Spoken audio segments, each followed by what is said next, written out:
So our sole focus this evening is to continue our budget review process.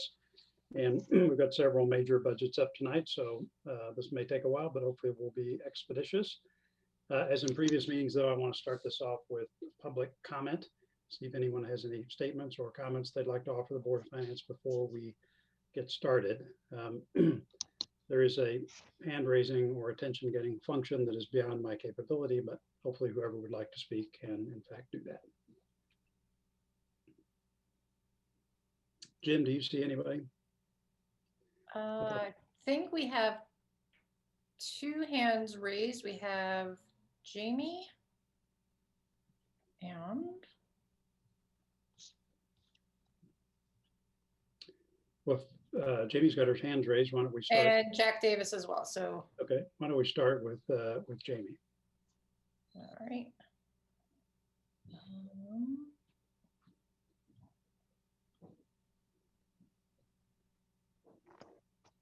There we go. Can you hear me now? Yes, Jamie, how are you this evening? I'm well, thank you. Fantastic, happy to have you.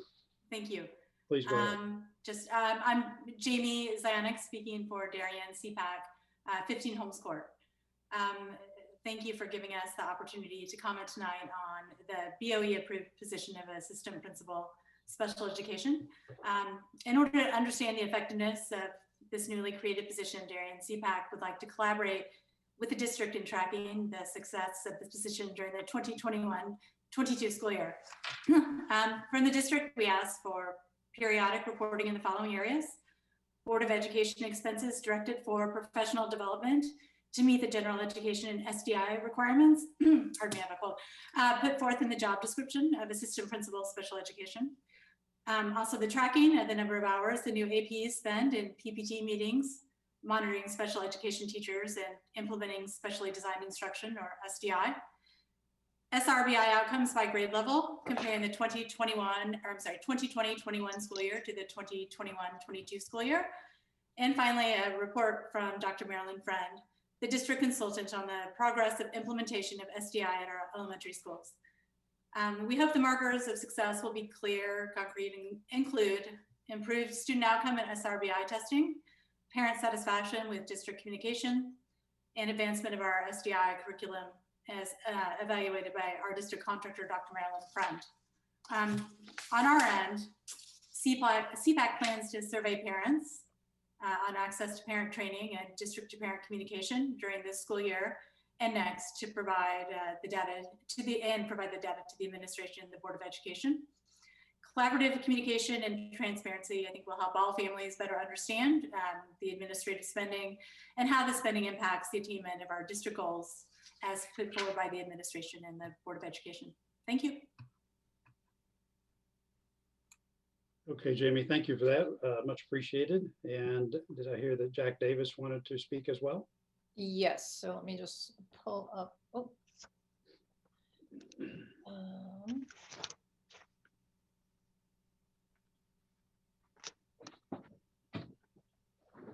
Jack Davis, 197 Hoyt Street.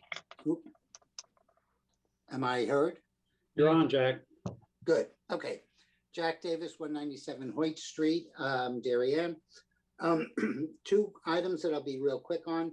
The RTM Finance and Budget Committee unanimously approved via sense of the meeting, sending the analysis of fire apparatus bonding and encouraging the Board of Finance to consider financing all future fire apparatus.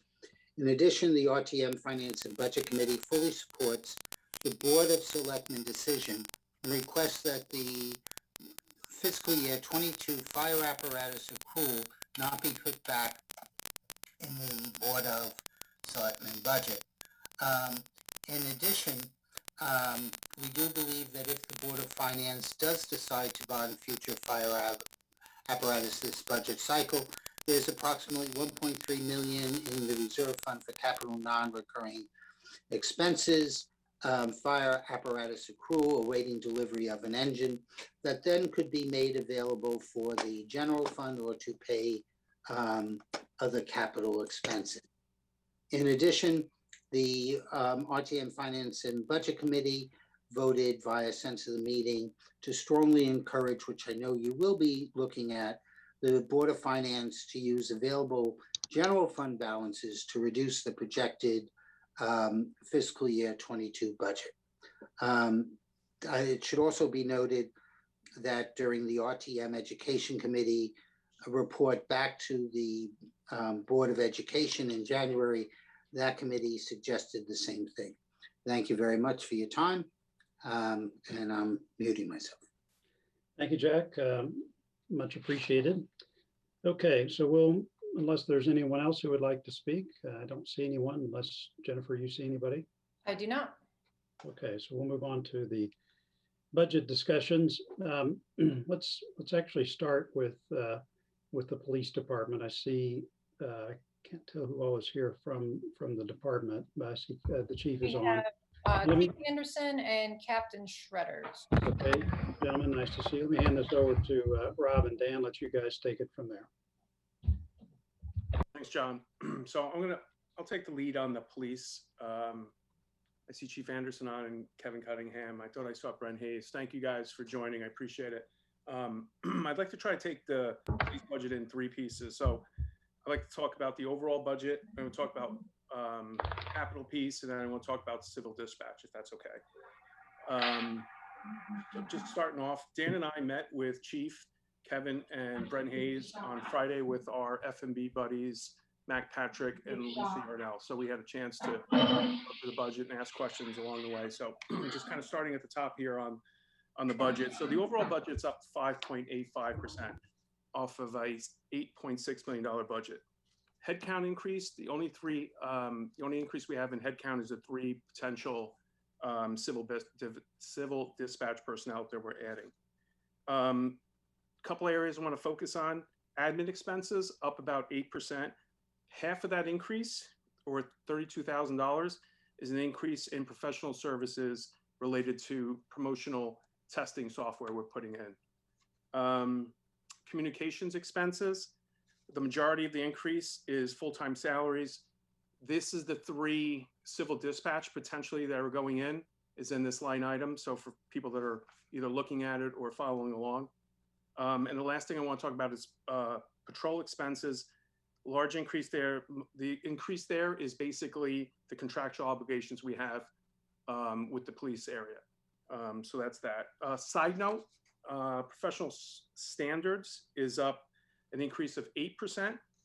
That is $25,000 an increase in additional training services. This is drug testing and mental health evaluation. That's in there. Questions on the budget before I kind of roll on to the capital side? Seeing none. 3 major items I want to kind of talk about on the capital side. Vehicle replacement, the usual. We've been doing this for years on there. There's $193,000 in there for vehicle replacement. 2 other things I want to touch on. $23,000 for control, crowd control equipment. Sorry. This is going to be able to outfit 25 Darien police officers with equipment that they can manage, control potential crowds during potential violent protests or civil unrest. Some of our F&B colleagues had questions on this.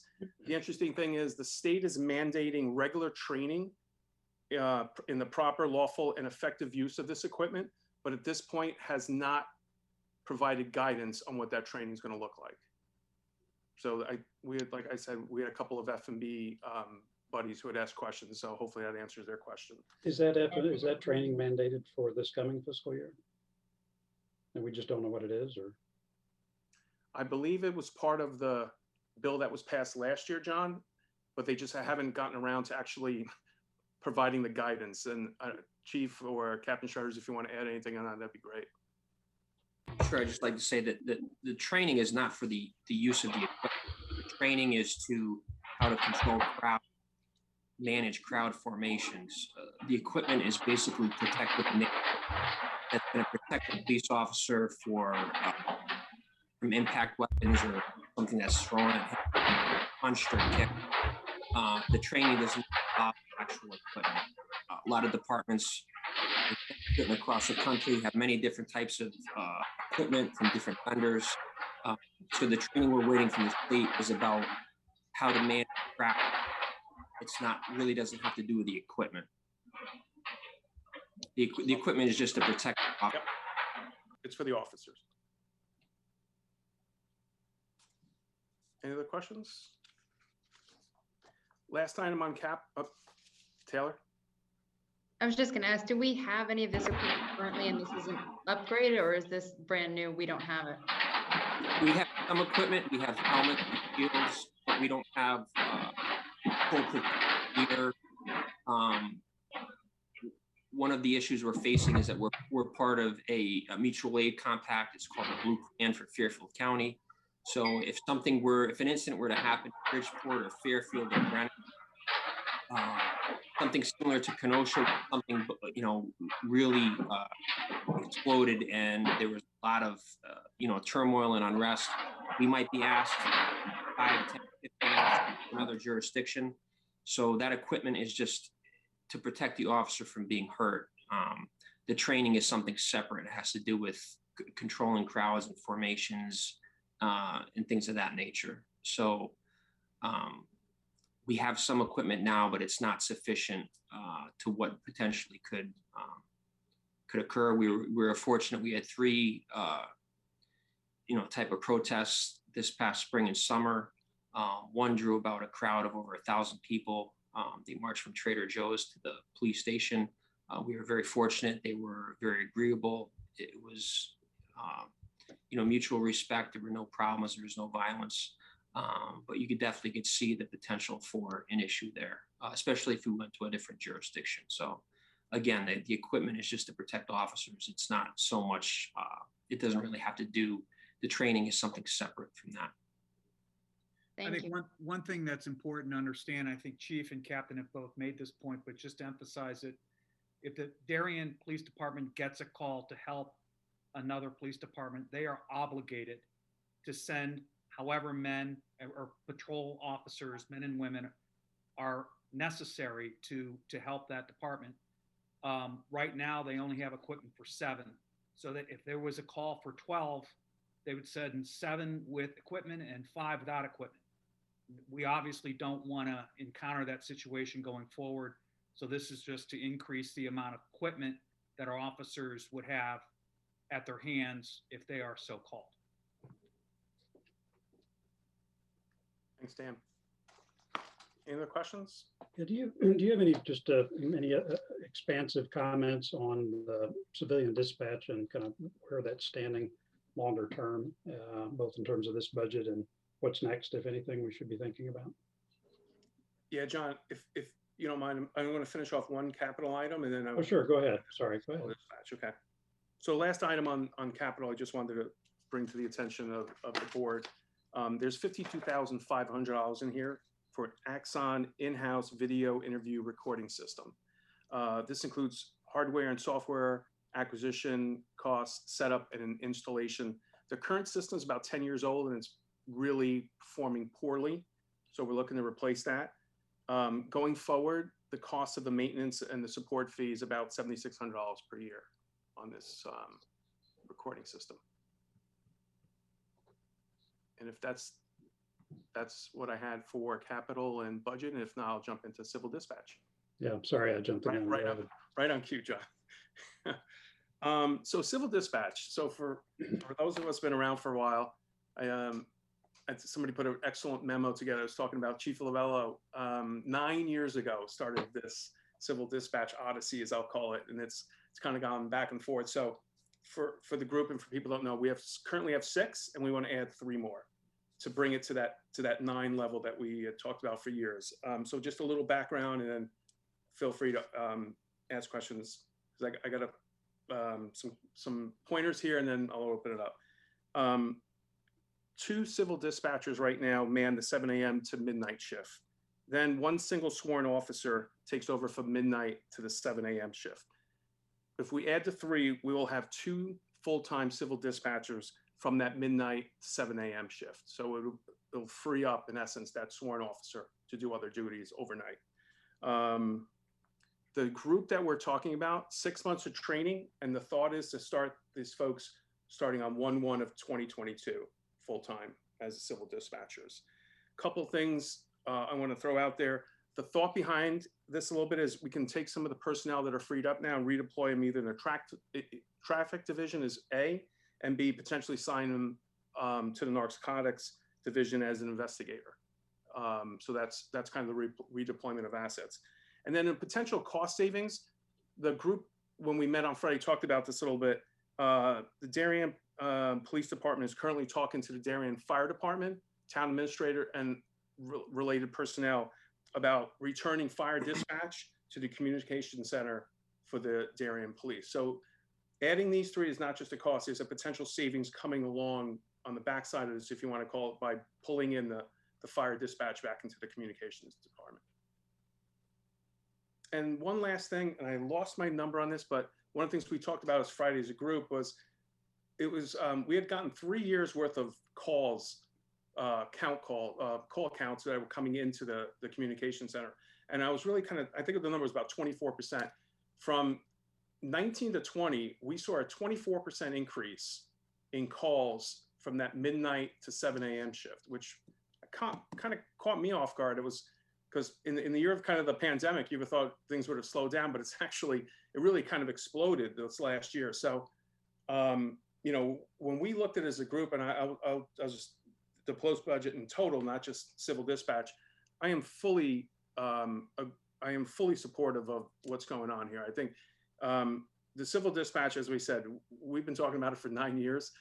Whether it was for me that was on F&B and now on Board of Finance, but I think it makes a whole lot of sense. I like the idea of the redeployment, and I like what we're doing with potential cost savings to offset some of the civil dispatch costs that are coming in. And if I could just add, recall last year we deferred this item. We had a lot of good conversations with the police department, with the police commission, with the First Selectman's office. And while I think everybody was in agreement that this was something that the town would turn to eventually, there was an understanding that maybe on the cusp of COVID, maybe it wasn't the right time to do it. This is clearly, in I think our judgment, the right time to do it. Thanks, Dan. Terrific. Other questions on anything we've discussed regarding the police department? Okay, folks, thank you very much. Appreciate the discussion and a thorough budget as always. So I think we're in good shape. Thank you. All right, let's move on now to the Board of Education. So Jim, Frank, and Paul, I'll let you take it from here. We've got quite a few folks from the Board of Ed. Actually, before I do that, is there anybody from the RTM or F&B that had comments on the police budget that we didn't cover in the discussion we just had? Okay, seeing none. Terrific. Okay, Jim, Frank, and Paul, over to you. Okay. Frank, John, we had invited Dr. Adley and Duke and a couple of his staff to join. Yep. I guess, I'd first open it up to Duke and or Alan if they want to say anything before we sort of dive into questions. Obviously, all been through a number of your meetings and so forth, but to the extent you have any kind of high level feedback you'd like to give us, that'd be great. Sure. Good evening, everyone. Thanks, everyone, for another Zoom call. We had a good conversation with our partners on RTM F&B last night. I think some of the stuff will carry over to this evening, but just thank you. It's been a collaborative process throughout the whole budget season. The Board of Ed has a lot going on, as always, with trying to keep our kids in school.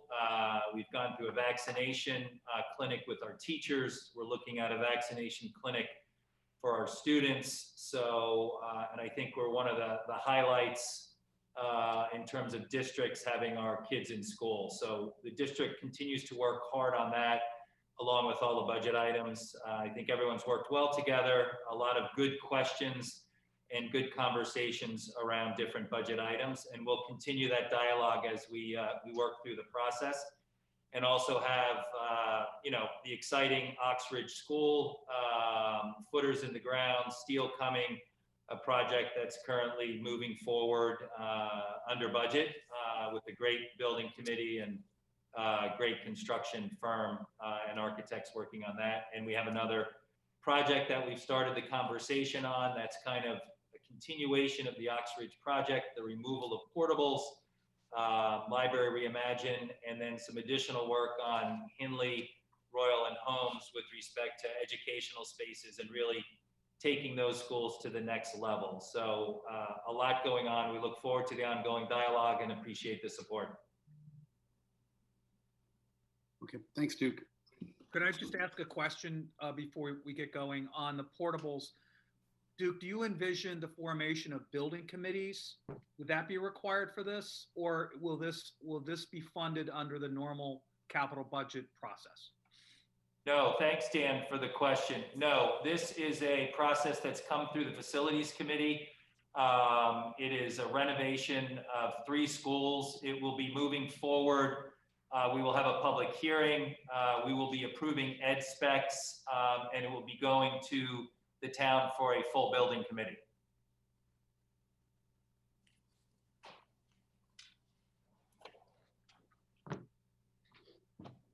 Mr. Chairman, if I may just reiterate some of those comments real quickly. I'll just be very brief, but I very much appreciate everyone's support and the hard work of our teaching staff and our Board of Education and parents.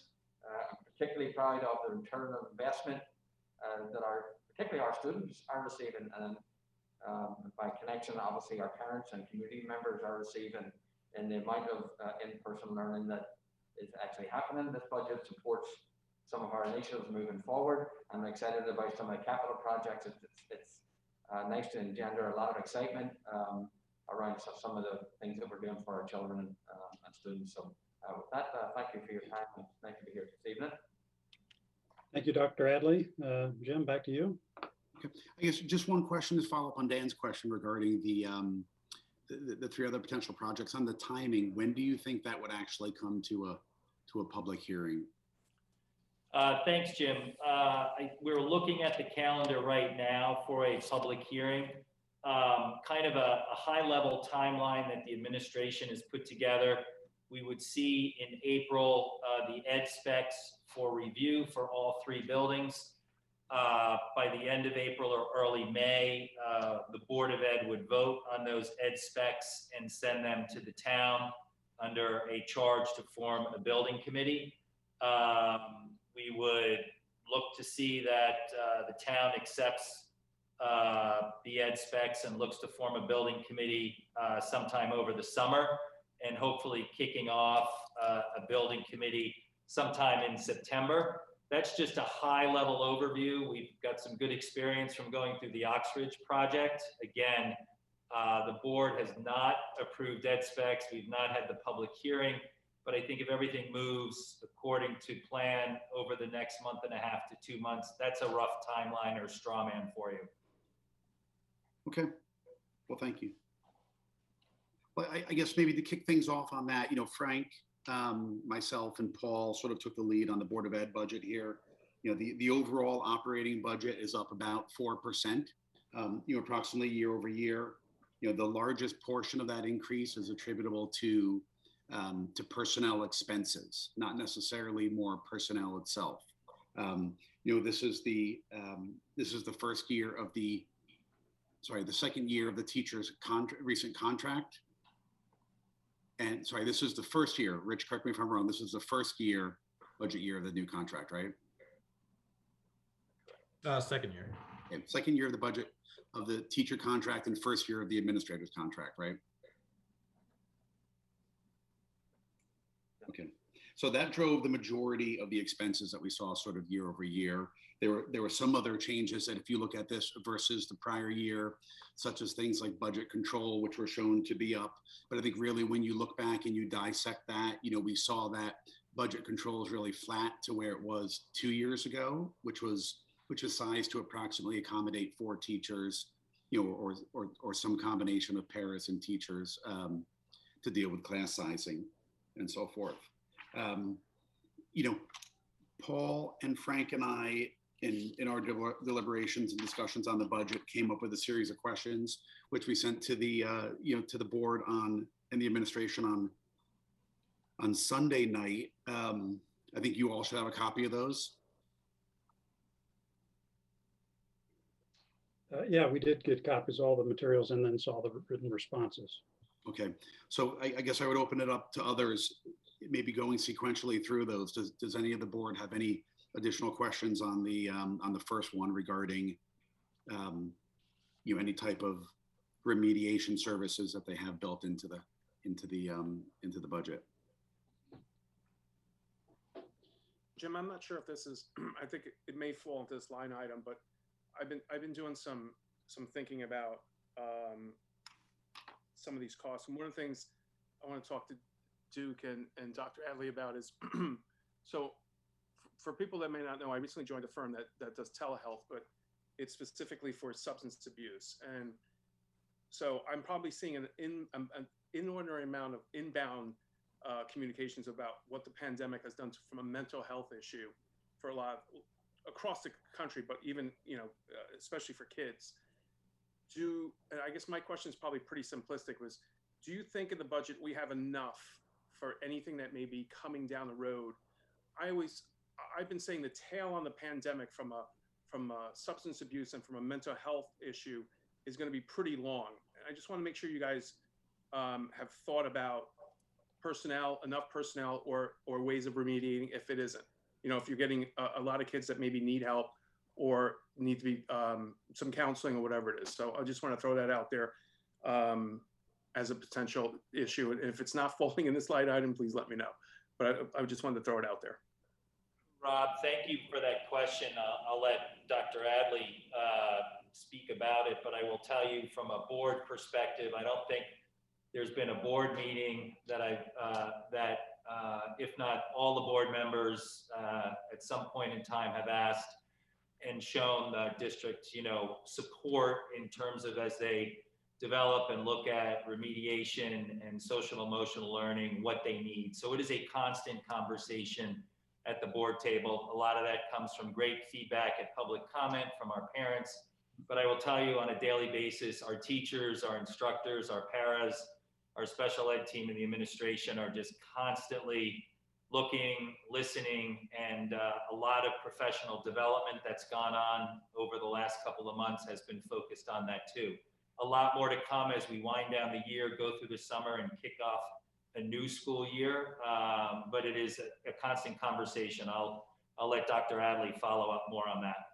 Yeah, thank you, Rob. I do appreciate the question because it is an issue all over the country, and it also shows sort of a compassionate side of care and concern for both our staff and our students.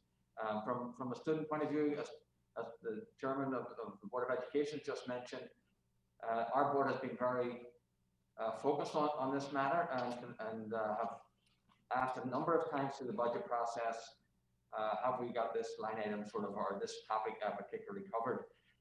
And I would say that we definitely have. We'll continue to monitor things as we move forward and our needs as we move forward as they continue to be identified. But we also have in this budget money set aside for social and emotional learning, which we'll be working through Yale University to assist us with that and implementing a program called ROAR at the elementary school level, which will involve social emotional learning care for our students, but also training for our staff. So mental health issues, I'm sure, have as many of you know, have increased significantly, and it's a constant concern, particularly for our young people all over the country here as it works through these challenging times. But we've been particularly conscious at the cabinet level and at the administration level and the building levels that we have this item covered, and we certainly won't be shy about coming back if we miscalculated or new needs develop. But the actual question is the first question tonight. Essentially, is very much appreciated that it's in that domain, Rob. Thank you. Thank you, Dr. Allen. Thanks, Duke. I appreciate it. Yeah, it's just, I think it's, like I said, for me, it's probably just become super hypersensitive for me because I'm living it every day, and it's just a fall through for me of these negotiations. And I do appreciate, Duke, that you guys have been talking about this as the sessions, the recent sessions are out there, because to me it's a high priority item. But once again, like I said, I think I might be a little oversensitive because I just see it every day now. So I appreciate both you guys answering that for me. Thank you. I don't think you can be oversensitive, Rob. Thank you. Jim, I had a question. I guess I looked at this category, and maybe I've got the category mischaracterized, but remediation is not just kind of the way it's been described, but also if a third grade student has fallen behind academically, not necessarily socially or mentally or health-wise, but academically, if a third grader isn't performing where the metrics suggest that that person should be performing, or a 10th grader or whatever, do you envision that to be an issue in this forthcoming academic year, given what we've just gone through? And if so, how do you address it, and what are the budget implications?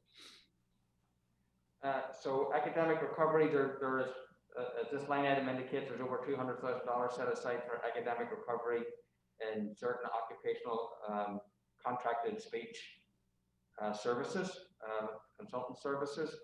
So that and a little bit in software also. So that's the area that we have set something aside for at the moment. As you know, this fund that actually the question comes under here, which is 964,000 that has come to the district available to us. Some of that money is available for recovery services. For students who need recovery services, they will be delivered during the normal way through the process of identification, whether it's in the mainstream area or whether it's the needs are special services. Some of our students are being serviced now through our curriculum department. Mr. Tramberg is working with the staff on identification of the needs of the students. We have done a spring assessment. We'll be evaluating that spring assessment. We'll report back out to the board as to what our findings are and how we expect to address those. So the process is in place. I'm confident we have the process in place. Should we need resources, we have resources that will be potentially available and certainly eligible to provide any services that we would require. Thank you, Dr. Adley. Dr. Adley and Rich, I think last night you spoke a little bit about how you might use the $964,000 grant in connection with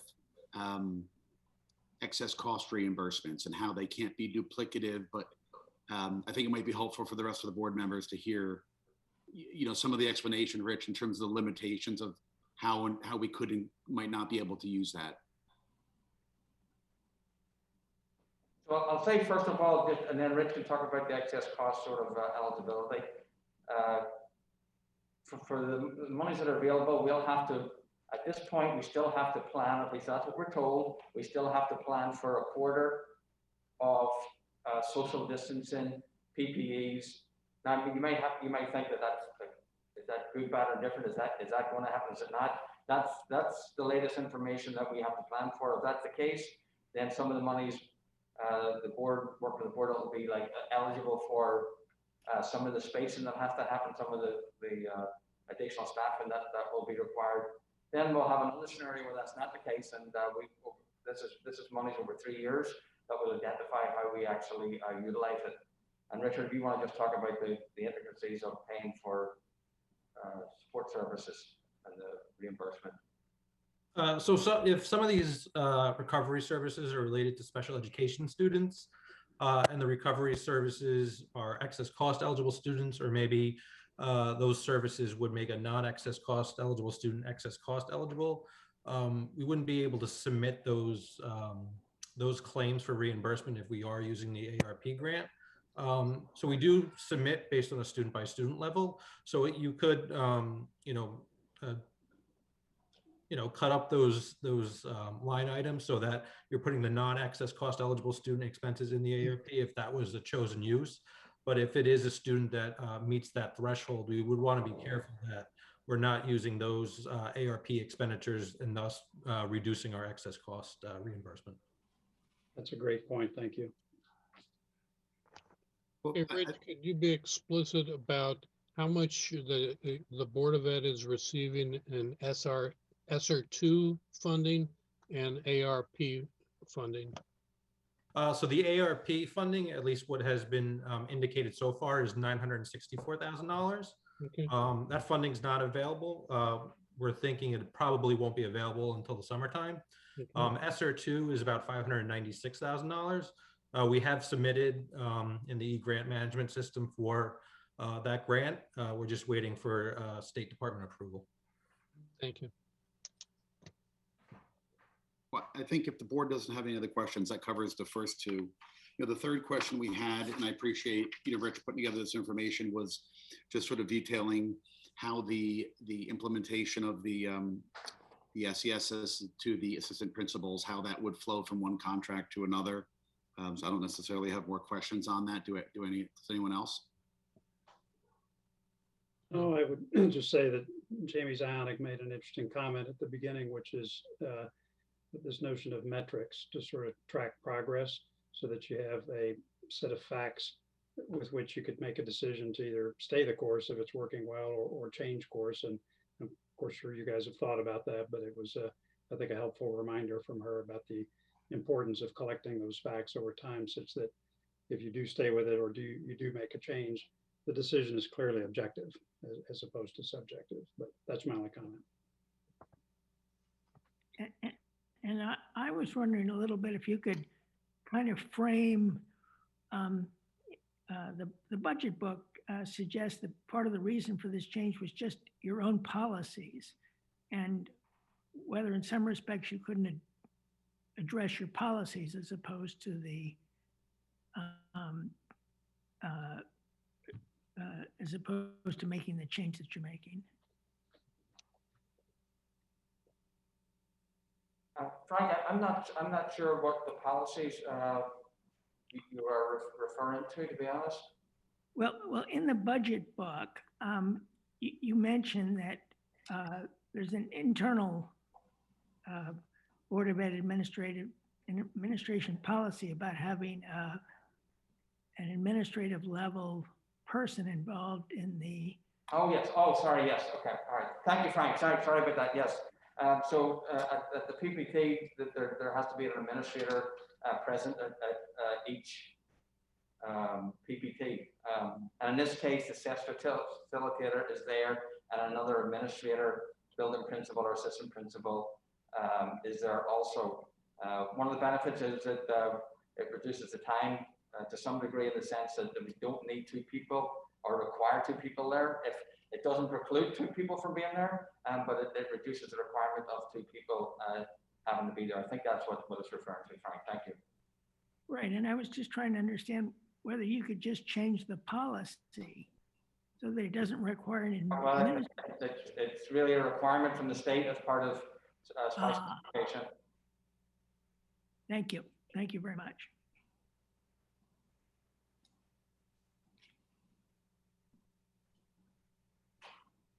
Good. I guess the next question we had was just regarding the three different projects that you're looking at for the three different elementary schools. It looks like so far, to date, you've utilized about $34,000 to get to where you are in that project.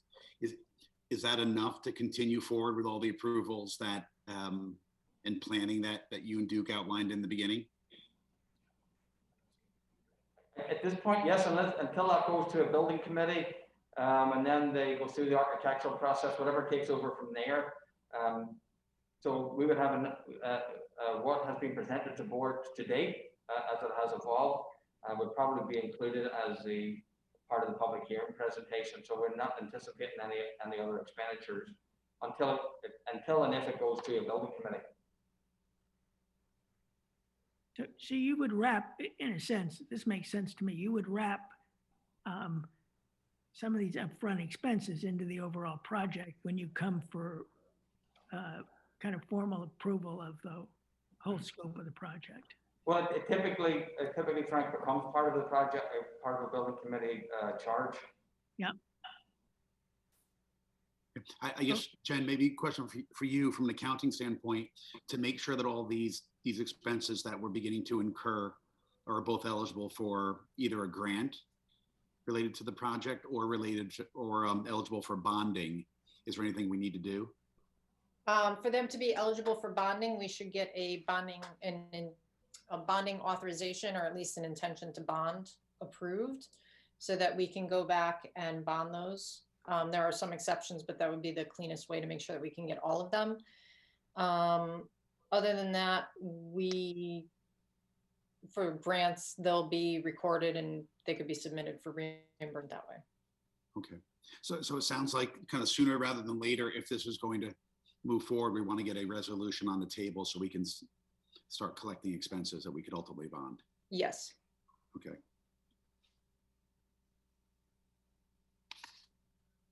Okay. Any other questions there? Nope. You know, on healthcare costs, had some questions. We're in the second year with our new carrier, which had us capped just below 8%. It sounds like there's no update yet as to whether that might be lower. But I know, Rich, you mentioned, you know, the existence of sort of a Fairfield County premium that exists. How much is that premium in both the private market and the state plan? So there's no Fairfield County surcharge in the current plan that we have, but the state plan does do geographic pricing, which is essentially a Fairfield County surcharge. I believe it is about 4% as an addition over and above whatever claim experience you would pay. So the state plans that you referenced in here, do those all reflect that Fairfield County premium? Yes.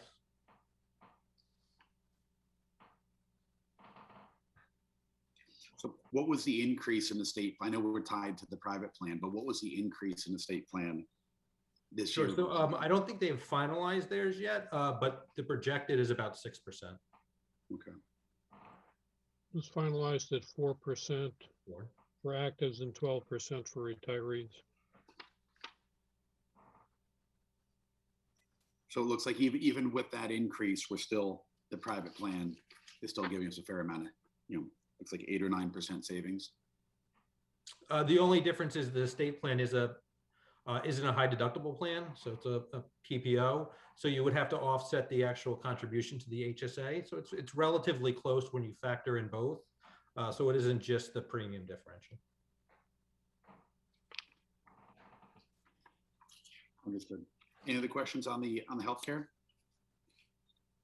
No. Taylor has a question. You mentioned that our experience has not been good. If we hadn't been capped at 795, do we know what it would have looked like? We did ask our insurance consultant that. Based on the first 4 months of claims when we first put together the budget, we were looking at close to 20% rate increase. Hooray for the cap. Mm-hmm. Do we have any? Could we Do get we any only- stop loss insurance on top of the existing carrier? So we're not self-insured. So we just pay a fully paid PPO. And Rich, does that cap expire next year after this coming year? It does. So we only had a 2-year commitment. So the cap does expire at the end of next school year. And so am I crazy to think that we're looking at potentially 20% if we had a year like this? I would think if we end up getting a 20% increase, we'd probably have to go to market again. One of the things that they would look at if we went to market wouldn't necessarily just be the fiscal years. They'd look at the last trailing 12.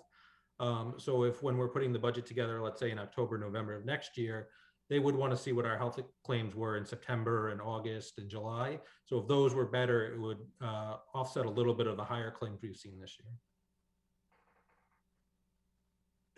Hey, Rich, on these state plans with this geographical surcharge, as you call it, do you know where they range? I mean, it sounds like we got Fairfield County got 4%, but do we know kind of where they are in the spectrum, if you want to call it that, like 0 to 20, or is 4 at the top and we got it? I know Fairfield is the highest. I don't think Hartford quite gets what we get in like Litchfield County. I think Paul's in Trumbull and he has the state plan in Trumbull, so he might be able to. It was 3.5% adder for Fairfield County. It's, I believe, a -4 for Tolland County, a -1 or 2% for Litchfield County. And I can get a detailed breakout. I have that, so I can send it to board members on both boards. Thank you. Thanks, Paul. Thanks, Rich. Appreciate it. Okay. Any other questions on the healthcare? So the next question kind of spun out of, Frank and I attended the school tour a few weeks ago, and thank you very much. It was very helpful to kind of see the projects that you're working on today, as well as, the additional 3 projects that you're in, sort of the early stages of, thinking about replacing the portables and, overhauling the libraries and resizing some of the classrooms. So it was good to kind of see the new ones in light of those. I know we've discussed it, and I know you discussed it at the board meeting last week. But in looking through some of the materials, it looked like you've kind of gone back and rethought some of the capital projects that you had planned for this year, and really, yes, going out over the next, 5 to 6 years, and how you might be able to incorporate those into the bigger projects. I was wondering if you might just talk a little bit about that process, either, Dr. Adley, Duke, Michael Lynch. I'll kick it off, Jim, and then we have our expert, Mr. Lynch. I think, and this question came up last night. I think we're at an exciting, good place with our facilities project. We're at kind of an in-between place when it comes to the budget, in that we've put these capital items in. Mike Lynch does a great job of every year working through the capital items that we need to continue to maintain the great facilities that we have. So going back and doing a big picture look as we've looked at these 3 projects, and Mike Lynch has been great in talking through with the board, and also last night with F&B. I think as we go through the project and we've looked at the renovation of these schools, there's potential capital projects that look like, should they be done now, or should they be done as part of the broader renovation? The problem is we're not there yet. We have to have the public hearing. We have to look at the ed specs. We have to approve the ed specs and move them to the town for a building charge. I think as we go through the process and the board continues to work on the facilities project, to stay as we do in constant touch with the Board of Finance and the RTM to look at some of these particular projects. From a common sense standpoint, if you looked at one project around Hindley in terms of repaving and sidewalks, if you're gonna, do a renovation of that building in 2+ years, what's the need to do it now? So that stuff we have to take into consideration as we go through the process. But unfortunately, they're in the capital budget right now. Mike Lynch, I don't know if you want to add. I know, you've been part of this conversation.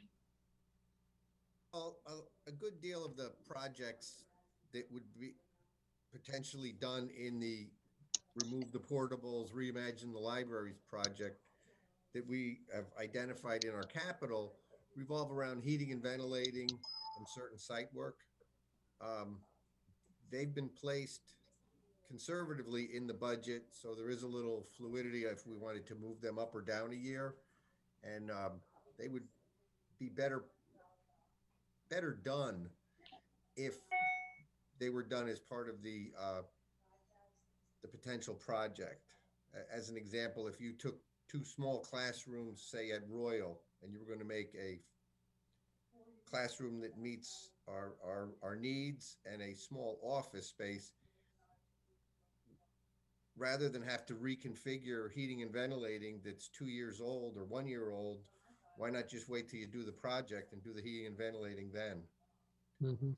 So when you put that through a large 3-building project, it shows as a lot of money, but it's the better way to do it. If the project doesn't go forward, it's still in the capital plan. If the project for the portables in the libraries does go forward, then these projects can get folded into it. Well, I Mr. think, Lynch. Jim, I think as we go through this process, and I know the administration is already thinking through it, if the building committee comes to fruition, they'll be looking at all the capital projects over the next 2 to 5 years.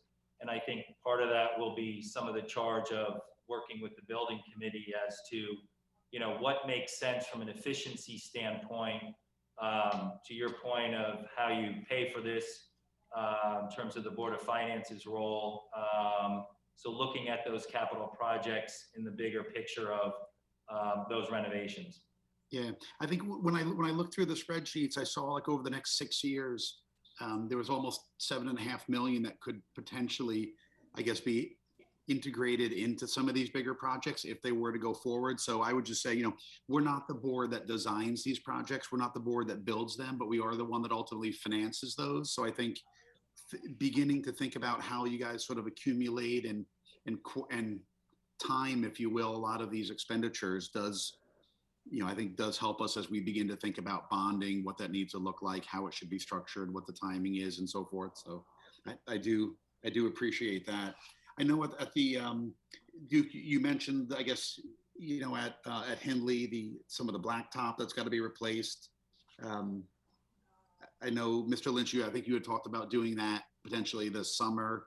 It sounds like that would be, possibly right around the time that we may or may not be getting approval to move forward with a bigger project. And, Jen, as relates to some of these other projects, I would just say, to our board, like the design work for the HVAC, we should really think about expenditures there to make sure that we, as we look to finance those, that they're done in a way and where we get a bonding resolution in place so that, projects like that are part of a bigger $4.5 million project, let's make sure we get a resolution in place today so that we have the ability to finance the entire thing. And then if they get rolled into another project, so be it. We can always come up with another, rip up that resolution and come up with another one. But I do appreciate you guys looking through all of these capital projects and like the way you're thinking about it. I think it's, I think it's great. So thanks. Thanks, Jim. I think I was reminded, I skipped over the computers, which are obviously important in this environment. I had asked the administration to put together sort of a 5-year history on what the personal equipment purchases have been, just given that last year there was a bit of a pre-buy, ahead of coming into this year, and we saw sort of a rather large kick up from 360,000 to 850. But when Rich, sort of adjusted that pro forma for the pre-buys, it showed a little bit smaller increase. That said, there is still, a almost $300,000 increase versus last year. Can you talk a little bit about what's driving that? If that's the additional equipment or replacement equipment? So part of that is the K2 devices. So prior to the pandemic, we were not one-to-one at the K2 level. Given everything that's occurred and the need for devices and integrating that really in all levels, that is a portion of it. We did also defer the displays, the first grade displays, as a choice we made prior to bringing the administration's budget to the Board of Education. And so we're putting those back into the budget this year. They really aren't repairable. So if they go down, and they are used quite frequently in the classroom, we would have to obviously purchase a new one without budgeted funds. So those two really are the primary areas that are driving the increase in the equipment line item. And if you had to break out that $300,000 increase between, more units within the district to accommodate K through 2 versus the normal replacement cycle of the devices, how does that break out? More would be because of more units. And that's really those K2 devices. We really wouldn't have had those as part of a replacement cycle. We do have a replacement cycle for the iPads, for example, that you see as the 9th grade iPads. That's a reoccurring expense that you would see every year. And then the 5th grade Chromebooks as well. Okay. I think you'll find in general that our expenditures for technology, actually, we try to manage them as best as we can, but they're very, I think, reasonable for the size of our district. And they'll also continue to be an area where at least administration will propose to the board that we continue to invest in as we move forward. Yeah, I guess I would say it's the one question I asked every year, so I'll ask it again. But it would be great to see, some type of, metric that shows how often these devices are used. Are they used daily? how many hours a day, how many days a week. I can probably refer to one or two that are maybe in the closet, but it'd be great to know just on average how our students are using these.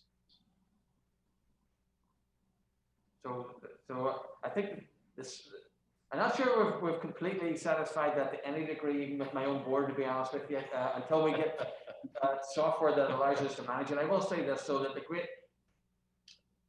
in many ways, the major purpose of our young people having access to these things, don't underestimate it, because we're trying to actually assess how much ownership they take for their learning, and this is a tool that actually assists them in taking ownership for their learning. But the time that they spend on so on online, yeah, it continues to be something that we need to fine tune in terms of getting an accurate picture of. But they're used judiciously. Even the fact that they're in the elementary doesn't mean to say that we're going to be using them 100% of the time. We're not going to do that either. But it's important that we have them for all kids. And certainly, I want to pay tribute to the boards for me. Committees, boards of finance and RTMs committees who've invested over the years, because this would have been a very awkward situation in the past 2 years if you weren't ready. So for those people who made those courageous decisions and difficult decisions in prior years, that paid off this year in the past 2 years. So thank you.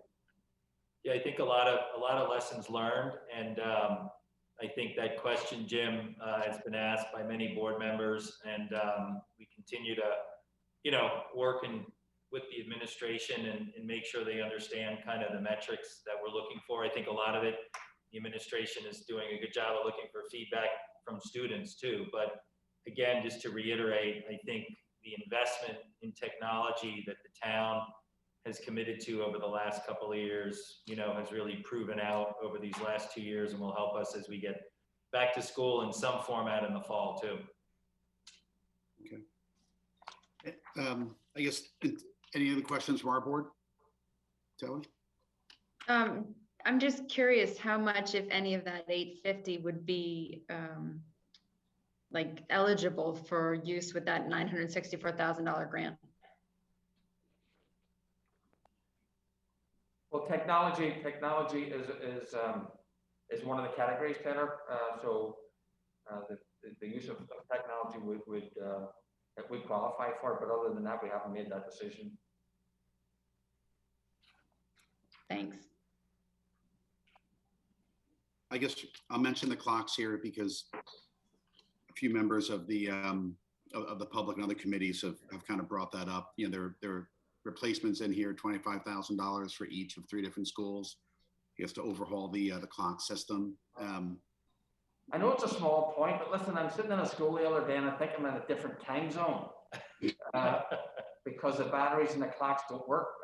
We have, like, Mr. Lynch is here, he can tell you, but they started to change those at the high school and the middle school. But you look around all the rest of the schools, the clocks are all different in shape, size. They all run on a battery that probably many of them don't work at this particular point. I don't know about you, but listen, the first thing I want to know when I get in the class, when's this over? What time's this class over? Can I go for lunch or recess? And certainly at the high school and the middle school, it's much more significant when you talk about changing bell schedules and periods and so on and so forth. So I know this seems like, why do you want it? But it's necessary. And I would suggest that both to our own board that we don't reduce this, to be honest with you. The same for the egress lighting. We can do those, and they're independent of the project, and we need to do them. Anyway. Yeah. Alan, your 20th century, attitudes are showing. All these kids just look at their iPhones for the time. Okay, I guess if anyone doesn't have any more questions on the clocks, we can move on to the, I had a question about the, looking at the units that you're looking to purchase for the high school. I know we've discussed, I guess, athletic storage there for a few years now. There's a $250,000 appropriation made 4 or 5 years ago, which, had to be rethought. But how do these units, although it's only $25,000, how does it fit into the bigger plan of what you need to do at the at the high school. Mr. Lynn, do you want to talk to that? You're on mute, Mike.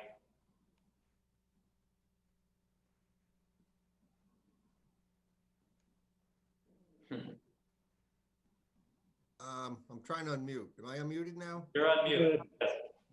Okay, these two storage containers we're looking to purchase, they're gonna be kind of standalone, just from how far away they are from the bulk of the storage containers that are over behind the scoreboard by the stadium and where Stadium East is. One of these would be for the baseball fields, the varsity baseball field, and would be located over on the high school lane side, the third base side.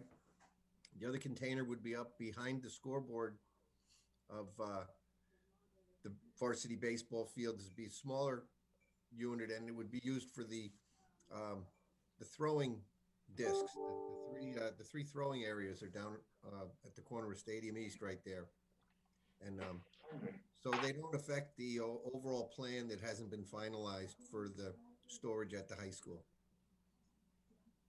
And the reason, Mike, that I ask is that, we've approved 250,000 like 6 or 7 years ago. So I think generally speaking, this board was in support of, providing sort of a longer term solution to keep this equipment inside and, and frankly, kind of clean things up. So I would say, and particularly having got some feedback from the community, when you all have that plan and you're ready to do it, please bring it forward so we can, so we can look at it. Yes, we will.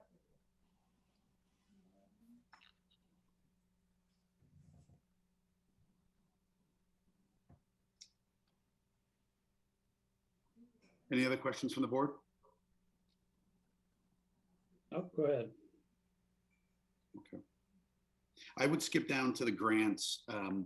Regarding the roofing project at Royal, what do we think the actual grant could be for that, given that it's a sort of replacement rather than a new build? Roof projects with the state are capped at 10%.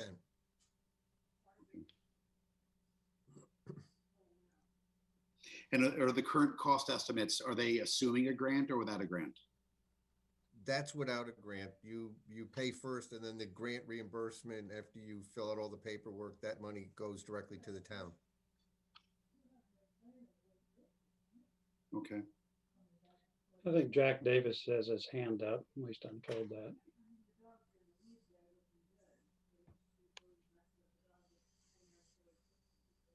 I'm going to make this quick. First, just on the clocks, because I'm the one, I had not realized you're still using batteries. And being that they're not Tesla batteries, I truly understand that it may be time to replace them. But I also wanted to make a comment on, I agree with Jim's comment to potentially finance some of these capital projects, even though they may be subsequently rolled into a larger project. But as I mentioned last night, if during the time that the Board of Finance approves the budget and May 10th, when the RTM actually will be addressing the budget, that certain capital projects are determined by the Board of Finance and the Board of Ed, that they should not be included, there is an opportunity to bring that forward to the RTM on the 10th, and we can make an adjustment if it's so desired to do that. So I just want to have that option out there. That's available to the Board of Finance and the Board of Ed, because there is about an extra month that we have based upon the progress of the building committees. That's it. Thanks. Thank you. Jim, you're on mute. The question on the purchase of the Suburban seems straightforward. It looks like there's significant savings there, provided you guys are using it every day. So anyone else on the board have a question on that? I was just wondering, in the savings, is that this year coming up, or is that over a period of time? Life of the vehicle? It would be next fiscal year. Wow.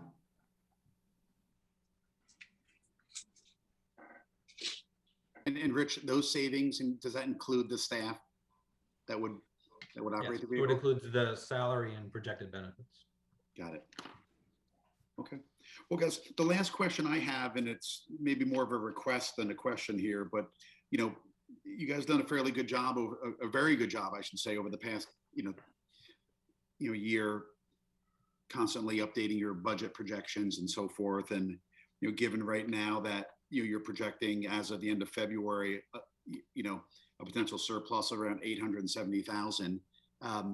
What I would ask is, to the extent there's any updates to that, as you kind of close out March here, as we move forward into our determination of the ultimate mill rate, and one of the things we need to take into consideration is use of fund balance. And so, since as we discussed, like your excess, your surplus goes back into the fund balance, the latest and greatest, most accurate sort of expectations we have around what that surplus could be, knowing that things can kind of move up and down, left and right, but having the best sort of estimate about what you think that can be potentially after March will help us as we set the mill rate. John, I think next Tuesday is when we're going to do that. That's correct. So I think, Dr. Adley and Rich and the board, to the extent you guys have additional updates as you close it out, just try to keep us updated real time. So we can bake that into our overall use of cash versus bonding versus taxing to set the new rate. Yeah, so the next projection will go through the finance committee just in the middle of April. Two things that typically might influence some of that will be excess costs and utilities. Those are two things that come to mind, but until we actually present it to the finance committee, we sort of speculate at this point. Okay. Dr. Adley, Rich, regarding the ECR grant, I know that you were originally projecting 67.5, I guess, and then 75, and now it looks like the latest data is that the state's going to, is going to provide, or it will fund in May a tad over 80%. What are you hearing on that? So we did email Kevin Chambers over at the State Department to ask about excess cost. So originally they were expecting it to be significantly low this year. The thought was that because schools were shut down last year and schools started again this year, there'd be a lot of compensatory services. Obviously schools didn't open in full in September across the state, and so submissions were down pretty significantly. The state did issue their estimated revenues in February, and it was about 83.5%. When we spoke to Kevin Chambers yesterday, preliminarily they're saying 80%. So obviously it's still subject to change as they review all the March 1st submissions from all the districts statewide. But their preliminary review is that it'll be 80% this year. So at 80%, we would be at about 2.6 million, almost $2.7 million, which would be about another 167,000 over what we were forecasting at the 75%. Okay. And then Rich, as we think about that ECR number, I guess if that percentage ended up being 81 versus 79, that would affect your surplus this year. But then when you complete the audit at the end of next year, whether, going back and checking the expenses, if it was higher or lower, that would affect our ECS the following year. Is that correct? Correct. Okay. And those changes, I think, have traditionally been very low. I feel like this year they were like $10,000. Yeah, they're typically pretty minimal in that $10,000 to $30,000 range. Got it. Okay. Well, that's all I have. Taylor, do you have a question?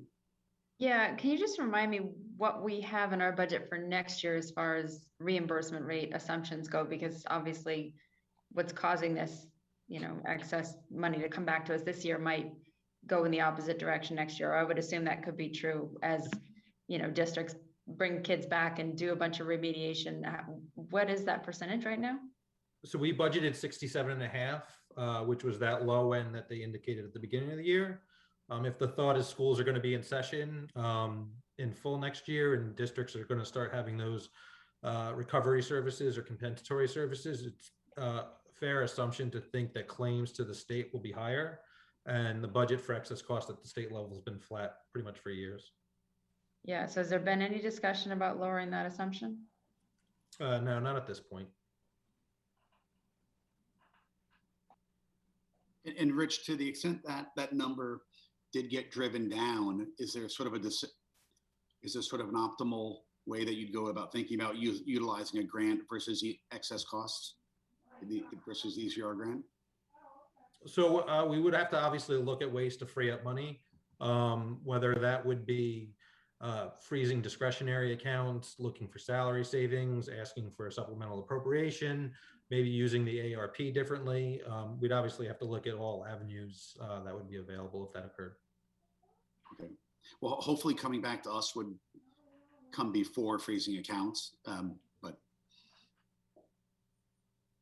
And sorry if I missed this earlier, but I assume because money's fungible that they're not, the money that we're getting from the federal government, the 964,000, obviously we will have, or I assume we will have at least 964,000 in excess costs that can be submitted for reimbursement.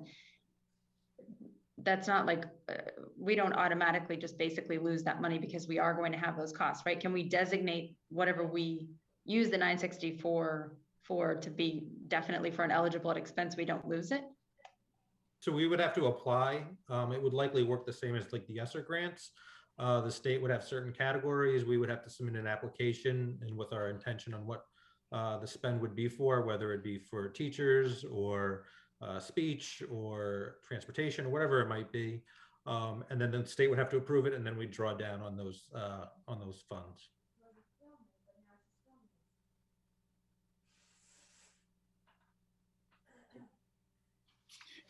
One other question I had in here, which I'll just bring up, was, you know, I had asked the board to sort of outline how they choose on certain pieces of equipment, whether to put it in the operating budget or put it in the capital budget.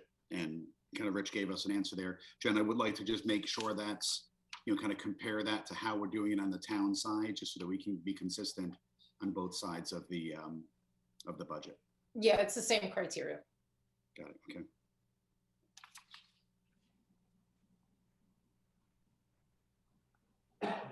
One question I have, I know it was debated at the Board of Ed level at COVID-related expenses, and I think, Dr. Adley, you said you guys have mapped out something like 45 days worth of expenses, what they might be.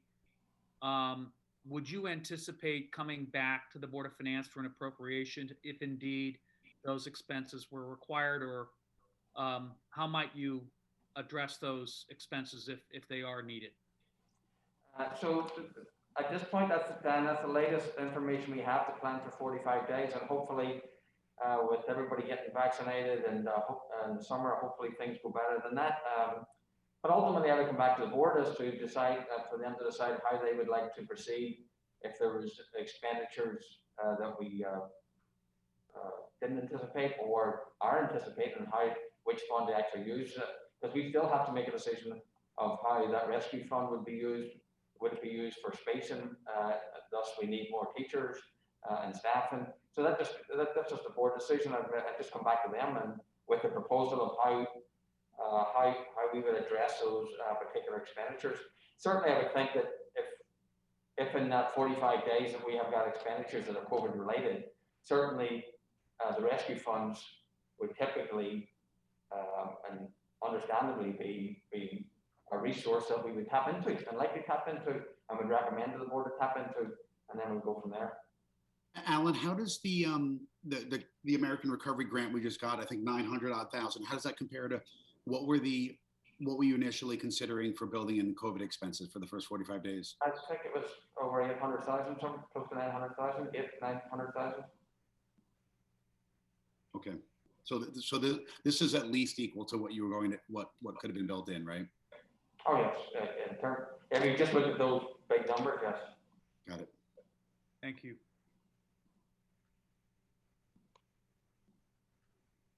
Okay, what else?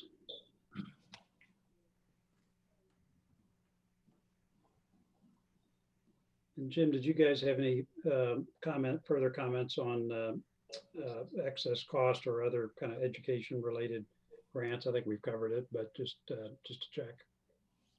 I think that was it. Taylor kind of picked it up. Yeah, okay.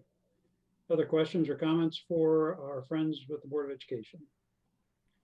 John, I would just say to Dan's question, Rich and the administration have done a great job over the last year, and I think it's worked well in providing the Board of Finance and the rest of the town with information and continuing the COVID tracking of expenses under that particular RC. It will be, continue to be discussed at the board level, but I think that's proven effective over the last year. Yeah, and I would just add my personal kudos to Rich. I can't tell you, there's been quite a few times when we've been talking about how great the reporting, analysis, and transparency and everything that you do generally, and for this budget process in particular. So my thanks to you, Rich. It's terrific. Thank you. Okay, anything else for the Board of Education? Okay, let's go ahead and move on now. Well, thank you, Alan, Duke, everybody for the Board of Ed. We really appreciate it, and we'll be in touch. I don't see any hands raised from the RTM or F&B or anybody, so we'll go ahead and move on. Next up, I'd like to cover the library, just because we've got folks from the library here. So Taylor, let me hand that over to you. And I see Kira and Caroline and some others are on the line as well, and they can be brought in. Hello, Kira, nice to see you. Hi, good evening. Hi. Taylor, over to you. Okay, thanks. Hi, Kira. Thanks for joining us. Yeah, for anybody that doesn't know, we have a new director at the library, Kira Parrott, who replaced Alan Gray upon his retirement. And as you probably know, the library continues to be funded in a shared way between public and private funds. The town's grant pays for core operations, being the staff's salaries and benefits, utilities and maintenance of the building and grounds, whereas private funding that comes from the Friends of the Library pays for books and other media, technology, training and events, but also strategic capital investments, which typically increase the building's efficiency and thereby reduce the burden on our taxpayer. In the last 2 years alone, the Friends of the Library have funded over $2 million in capital improvements to the library in the form of HVAC systems, sidewalks, and a sorting machine. I just wanted to take a minute to say thank you to the Friends for that incredible donation that contributes so much to our town. As for the budget request this year, the official budget request from the library is $4,100,968, which is different than the number that's in OpenGov right now. It's a small difference, but does need to be noted. We can follow up with an email. Staffing, which represents 65% of this budget, is up only 0.79%, thanks to an excellent benchmarking exercise that Kira performed this year after she looked around the region and compared Darien's salaries to peer organizations. She was able to identify employees who were in need of raising their salaries at a faster level to come back toward the median and for comparable positions. So they'll be prioritized for a full merit-based 3% increase in their salaries, whereas other employees will be eligible for an up to 2% merit-based increase. It helped to keep that part of the budget, at a nice level. Operations are up over 10%, but really that's just because of the resumption of a $20,000 maintenance expense that was waived last year because the Friends had replaced a new sorting machine. So together, personnel and operating are only up 1.83% this year. And it's really benefits and risk that are kind of driving the rest of the budget increase. Largely that's out of their control. It's the pension payments are going to go up, health insurance goes up, and so on. I want to note that at first glance, I was concerned by the library's inclusion of a COVID expenses line item, but it's clear to me now that the library was able to cover their COVID-related expenses with the money they saved by not being as open or as busy as they normally are during the pandemic. So when the library wasn't as busy, there wasn't as much traffic, they weren't spending as much on copy, paper, and ink, and they were using it to buy, hand sanitizer and PPE instead. So yes, that line item is still in the budget, but they also have a reduced request for cleaning supplies and office supplies to reflect that reappropriation of funds, and it'll just move back as things return to normal. So taken together, the amount budgeted for office and cleaning and COVID as a whole unit is actually flat to last year and lower than it was in fiscal year 19, which is the last non-COVID affected year on record. So in summary, I just want to thank the thank the library for an excellent budget. I don't request or advise any reductions, and if anybody has any questions, I'm happy to help. Thanks, Taylor. That's great. I'd just add my further comment that the budget, as in the past, has been very well done. So, Kara, you picked up the ball from Alan and did that quite well. But I'd also point out that Caroline provides a lot of help on that and is absolutely invaluable and has been for a long time. I also just wanted to thank personally the Friends of the Library. I see several of the board members are on the line tonight, and you all did the original work to actually build the building, but you've kept that up, as Taylor referred to in her comments, through your tireless efforts to raise money and for the whole town. I think we should all be grateful for those efforts. So thank you very much. I don't know if Kara, you had any comments to make to us this evening. I think Taylor pretty much covered it all. I don't have any further recommendations, but if there's anything you'd like to say to our board, I'd be happy to hear from you.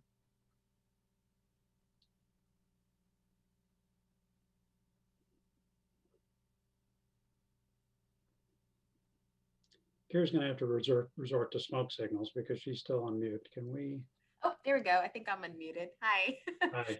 I just wanted to say thank you to Taylor and the entire Board of Finance and the RTM members for just engaging so wonderfully with us throughout the process, and the Board of Selectmen. So if anyone has any specific questions, I'm happy to answer. But I agree. I think Taylor did a great job of summarizing the work that we did this year to try to keep our budget as tight and slim as possible. So thank you all. We really appreciate your support. Terrific. Questions for Taylor or Kara? Okay, well, the lack of questions should not be taken as an indication of our lack of interest. We again think you guys do a great job, and we're appreciative to everybody involved. And let's hope the vaccine gets us all back to normal so we can get to the library in full force like we once were. So, okay. Thank you. Terrific. Thank you, friends. Okay, got a couple other topics to cover.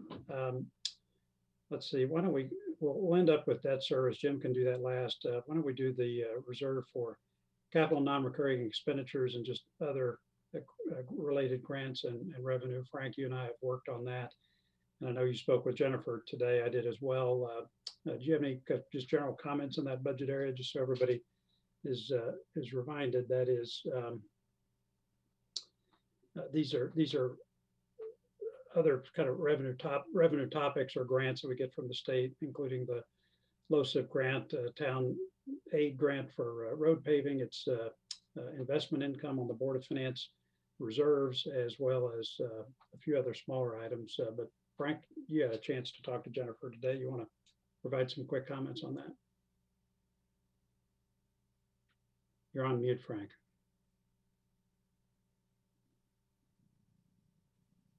I spoke with her about the grants. Great. And there's what's budgeted and what's genuinely expected are very much in line with recent past experience, and for better or worse. No material increases or decreases, and so I don't, and there's no reason to think it won't pan out the way it's been budgeted. Yeah, I think last year we had a miss on investment income for these reserves. And frankly, that was maybe just a budgeting oversight, but this year I think it actually looks just right. So thanks to Jennifer for all that. I don't have any changes or anything to suggest or recommend. I think they're good, unless anybody else had any questions. Let's just move on to our last topic, which is debt service. Mr. Palin. Well, if this doesn't put people to sleep at 9 o'clock at night, I don't know what will. So I sent around to all you 3 different attachments. I just wanted to run through with you, just to kind of give you an update on where we kind of stand on our town's debt. The first one was a listing of the outstanding debt that we have. That's right, it was labeled outstanding bonds. And I guess what I would just point out here, these are the 5 different bond issues that are still outstanding, a couple of recent ones and others from earlier in the decade. you can see that, they're all listed chronologically in terms of our maturities that we have coming up. What I would point out is there's currently no callable debt. There's no debt that we have outstanding that is currently callable. So as we begin to think about over the next 12 to 18 months, it's unlikely that we would see any refinancing opportunities. Or as we begin to think about, you may recall about 18 months ago, 2 years ago, we saw an opportunity to kind of strategically redeem debt that was outstanding that had high coupons, versus relatively low investment earnings that we were earning given the yield environment. So, we'll close out this year with $62.2 million of outstanding debt, and we'll likely begin to see some refinancing opportunities in the next 18 to 24 months. But then the reason to confirm, the reason we can't do the refinancing is because they're not eligible for refinancing, not because it's unwise to do so. Correct.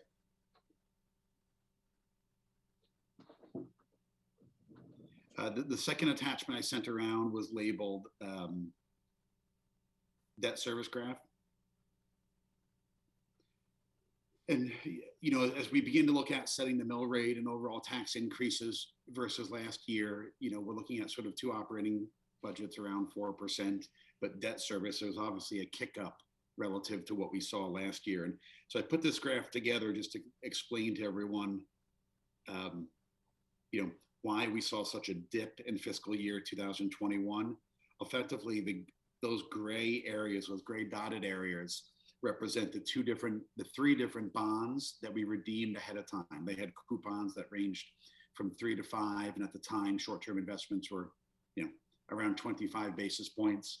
So there was a significant sort of positive arbitrage we could earn by calling those bonds. But what it did was it advanced debt principal and interest that would have otherwise come due during last year and this upcoming year, and pushed it back to the fiscal year 20. So now the step up that you see in debt service this year versus next, which is about 14%, Jen, correct me if I'm wrong, 14%, it's actually a slight step down to what our debt service would have been had we not redeemed those bonds early. So we saved money. I think it's approximately $60,000 worth of interest versus the investment earnings we could have earned.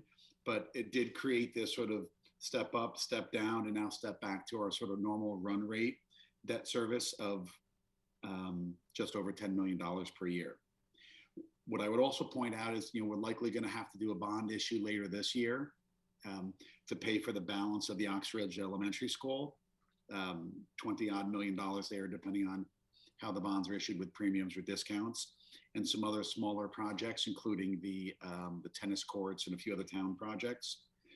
What I've shown here is that the green graph represents what the debt service would be from that new issue based on today's rates and our traditional bonding structure over the last few years, which has been to delay principal for 2 years and then have level debt service after that. We do have the option with the upcoming issuance to pay for the second half of Oxridge to issue 30-year debt. And we can look at sort of what that does to our overall amortization profile. But I think what you'll see from this graphic here is that our debt service declines dramatically. And the real sort of problem, if you will, is just in the next few years where we have higher principal payments, primarily a result of this of the town's bonding of its debt using flat straight principal rather than level debt service. So as we begin to think about later this year, 20-year versus 30-year, you'll see like the benefits in the future years are minimal. The real benefits exist by deferring the first 2 years of principal. So let me stop there. And does anyone have any questions? Jim, I'd just like to expand for the public who probably doesn't have this graph yet. While there is significant debt service the next few years, it's declining from where it is now. And then it declines and holds steady at a relatively low level, which suggests that the town, and I know this isn't a debt capacity analysis, but it suggests that the town has substantial bonding capacity without putting our credit rating at risk. It's a good point, Dan. I mean, I think what we've looked at over the last few years is not necessarily our absolute level of debt, but what our debt service is as a percentage of our overall budget. And with, right now having debt service around 10% on a, $150 million budget, it's declining significantly in the coming years. Jen, are we able to put that graphic up? No, I can't switch over to my remote desktop while I'm in here. Got it. What we can do though is we can put it in the minutes and see if maybe we can put a link to it or something when we post the minutes online. Or sorry, post the video online. Got it. So Jim, just from a pure number standpoint, so we're sitting at 62, call it 62.2 million right now. How much for Oxbridge? Another 20-ish, you said? Potentially? Yeah, So- we're assuming 21 million in the next issue for Oxbridge. Okay, so that kicks us to 82, so call it 82, 83. All right. Correct. And then I think, based on like very early indications of what the board is kind of running through on their projects, those 3 different elementary school projects, which include, removing portables, libraries, and, kind of recalibrating some of the classroom sizes, could be approximately 25 million for each of them, whether they occur at the same time or staggered over a few years. And I think, based on initial analyses that we've had our advisor run in terms of how that would stagger in, although it would slightly slow the speed at which our debt service declines, it would still show declining debt service going forward. And none of these figures here have anything we potentially bond this year, correct?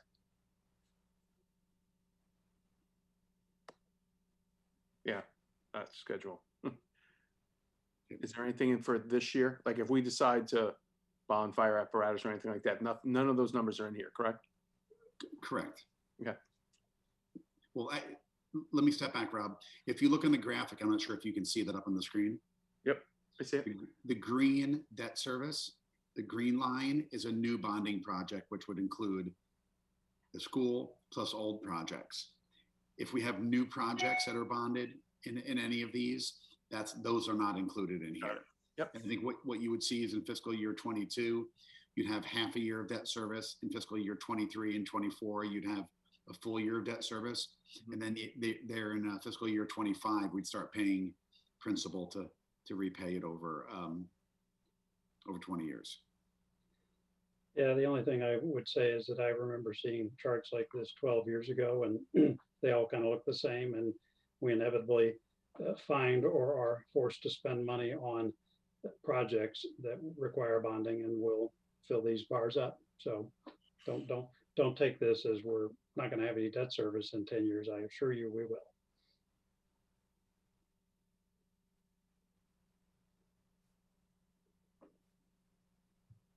Okay, you had one other chart you wanted to show, Jim? Yeah, this is what I sent around to all of you, which maps out just our bonding and our debt service broken down between school, town, and sewer.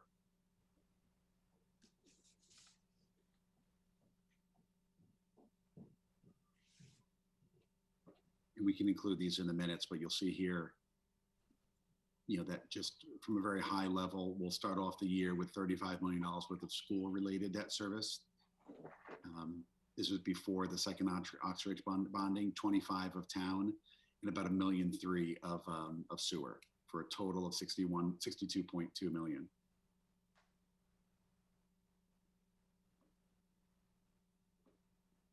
Do we ever get a final number of what the state will reimburse on Oxbridge?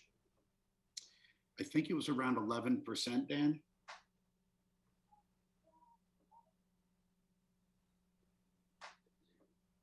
Yeah, kind of bouncing around. That sounded right, but it wasn't on the total project cost.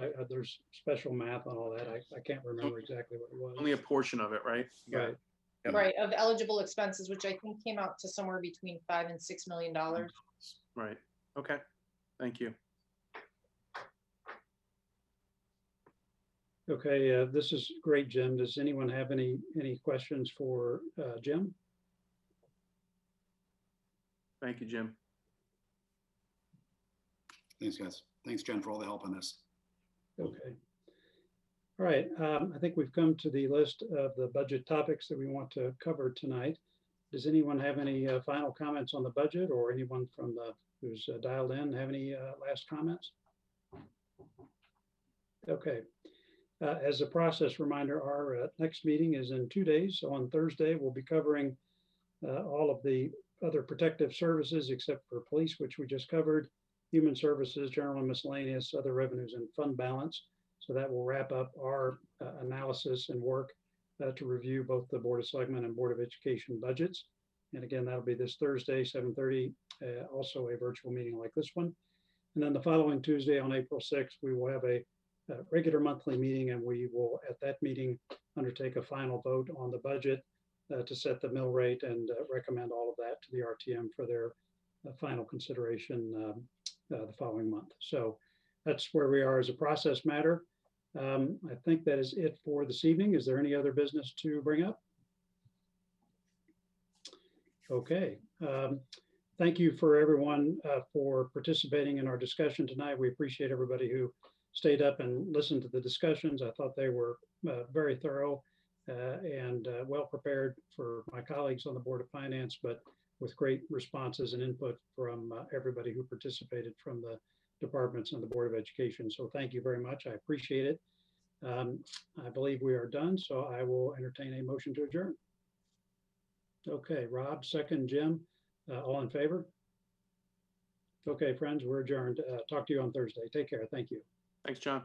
Yep.